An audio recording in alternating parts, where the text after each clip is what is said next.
If I'm Lincoln Riley, I'm probably never stepping foot inside of SEC country. I'm definitely not welcome back in Norman, Oklahoma these days. I'm certainly not going to be welcome to Baton Rouge, Louisiana.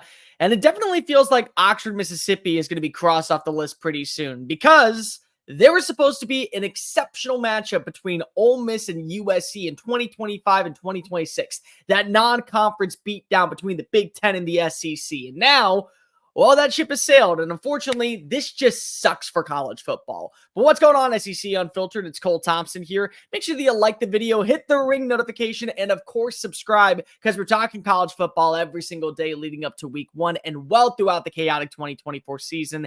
Download the podcast version of the show wherever you get your podcast listening systems. Leave a 1-star review if you hate this type of content. Leave a 5-star review if you love this type of content. Make sure that you also are following us on social media, TikTok, Facebook, Instagram, Twitter, at SEC Unfiltered. And if you want to follow me on my own YouTube channel and my own social media page, the same handle, at Mr. Cole Thompson.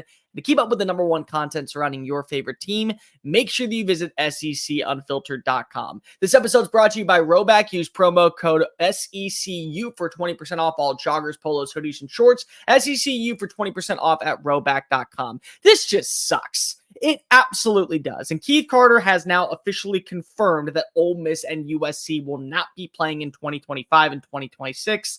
There's a lot of reasoning behind it, one of which could be the conference is moving to a 9-game schedule. Right now, the SEC only plays 8 conference games when the Big Ten, the Big 12, and other conferences, they play 9. And it's been a benefactor that has, I think, been in favor of the conference for a while in terms of records and schedules.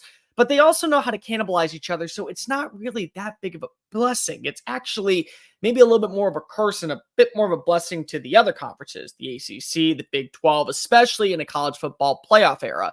But this just sucks in general for every way you put it. There is no winner in this deal. Nobody. The SEC doesn't win. The Big Ten doesn't win. USC doesn't win. Ole Miss doesn't win. And we, as college football fans, the one who embrace the chaos that comes on Saturdays, we 100% get stuck with the biggest L. Let's go through this real fast. For Ole Miss, this is a giant loss because of what if USC actually is as advertised moving forward. D'Anton Lynn comes on over from UCLA. He fixes that defense. They still remain a really high competitor when it comes to the recruiting trail. Top 10 transfer portal classes. Miller Moss lives up to the Heisman hype. And once again, Lincoln Riley gets his quarterback in play. Well, now that's a great matchup, and it's a rematch and a revenge game for Lane Kiffin so long as he's in Oxford, both in Los Angeles and at home in front of the Grove and in front of the Collective. It's a good game. But now that's off the schedule, and now that does no favors when it comes to out-of-conference games for Ole Miss when the argument arises, well, who do we bring in for the college football playoff? Let's look through their non-conference games in 2025, because if it is no longer anything to talk about. Wake Forest, the Citadel, and Tulane. And I think Tulane is a good team. Take nothing away from what the Green Wave are going to do, especially with John Summerall, who honestly should be coaching in Starkville. If anybody's watched my videos, you know how I feel about that. Besides that, there's not a really big matchup that you're looking forward to where you say, oh, that's comparable to Alabama versus Wisconsin. That's comparable to Texas versus Michigan. That's comparable to Georgia versus Clemson. It's just, yeah, it's a game. Congratulations. So now you have to show why you are one of the best teams in the conference, and you don't get to have that extra matchup from the outside looking in that benefits you. And then in 2026, it's kind of worse. Charlotte, Eastern Kentucky, Georgia State. That's nothing to write home about. That's nothing to where you can say, look at where our games matter. Look at where we reside. Look at where we are showing promise. We are showing that we are competitive. We are actually winning against prime teams. When you go down to the argument, a team like Tennessee versus NC State will carry more weight than any of those matchups. The same thing goes for a Georgia versus Clemson. The same thing goes for a that same thing goes for, you can even throw in a Texas versus maybe a UTSA for that matter. It's on the same radar.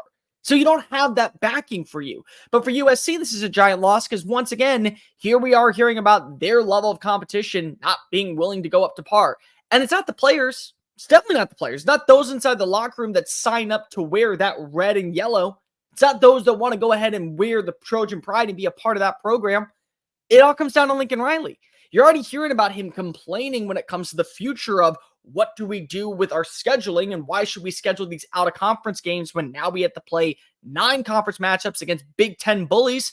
Well, number one, get your crap together and be ready to play in the Big Ten. And number two, these out of conference games actually benefit you and your new conference. Yeah, I know at the end of the day, everyone is out for themselves, but don't you want the most representation? What if it comes down to the wire and now we have conversations of, well, the Big Ten, they didn't really play great out of conference matchups, but the SEC did.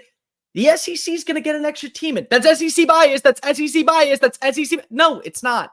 It's fairness. It's the reality of what the sport is. It's the fact that they were willing to go outside the norm, plus play a rigorous conference schedule where they basically beat the living dog crap out of each other, and they're going to be rewarded for their efforts. Meanwhile, you actually hurt other programs. And now Penn State's not going to get in the playoff, and now Michigan State's not going to get in the playoff, and now a Minnesota team that comes out of nowhere. Well, it was a fun story, but not college football playoff material fun story, because USC decided to say, no, we're not going to play that game. College football playoff committee loses because if you don't get great matchups, and now there's going to be arguments if you expand to 9 games, the SEC is not going to go away quietly. They're not. They're going to say, you give us 9 games, that's totally fine. We're okay playing that schedule, but you damn sure are going to at least complete the conversation of a 9-3 roster getting in.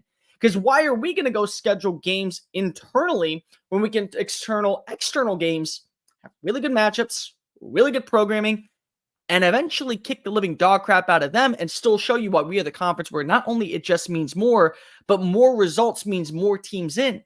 So if you're going to make us play an extra 9-game schedule, fine, so be it. 9-3 team, if there's coming, it's coming from the SEC. And us as fans, 100% lose. Do you know what it would be like for people from the Magnolia State to make a trip out west? To go to Los Angeles to see where the Trojans play? To be in that atmosphere, that environment? To be able to have a game with all games? The pageantry, the rivalries, the revengeness for Lane Kiffin, who was left on a tarmac? Do you know what that does for fans? That's ravenous. And by the way, anybody that knows Ole Miss people, not only are the folks in Mississippi one of the kindest groups that I have ever come to know and been loved to be around, but they also work in troops. They rally behind each other. They lock arms and they are willing to go to war. And so Lane's not going into the Coliseum, going into Los Angeles alone. He's not going anywhere near the Coliseum. He's going in with the troop of Magnolia folks that are ready to make the drive, take the plane ride, and hitch their wagon exactly to the Kiffin Express because they're all aboard watching him get the win. And then Los Angeles fans get to come see what SEC culture is about. And they get to go and be a part of what is Southern hospitality. Get to be on the Grove. Get to see what that atmosphere is like at an early 11 a.m. And you get the snuffness and the fresh brew of coffee mixed with great liquor, mixed with bourbon and the sweat stains of beer and beer pong everywhere. And you have every type of atmosphere that you could imagine for hours on end leading up to kickoff. And they get to see what that Delta Dawn feel when we watch those commercials right now, what we're talking about.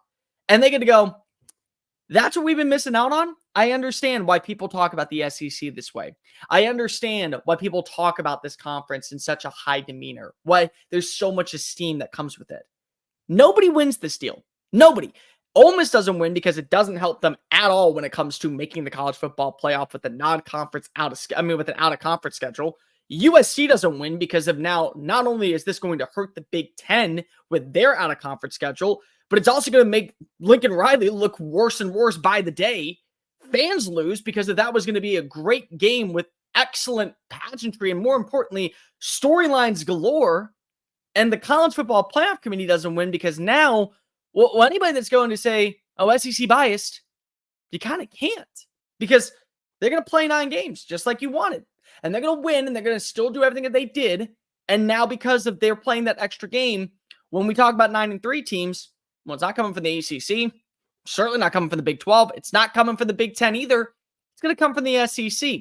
And so everyone's going to complain about that even more. So nobody walks away a winner. I don't care that this was a game that maybe is going to be factored in because of outside noise that is coming from the conference. Yeah, that could be a thing.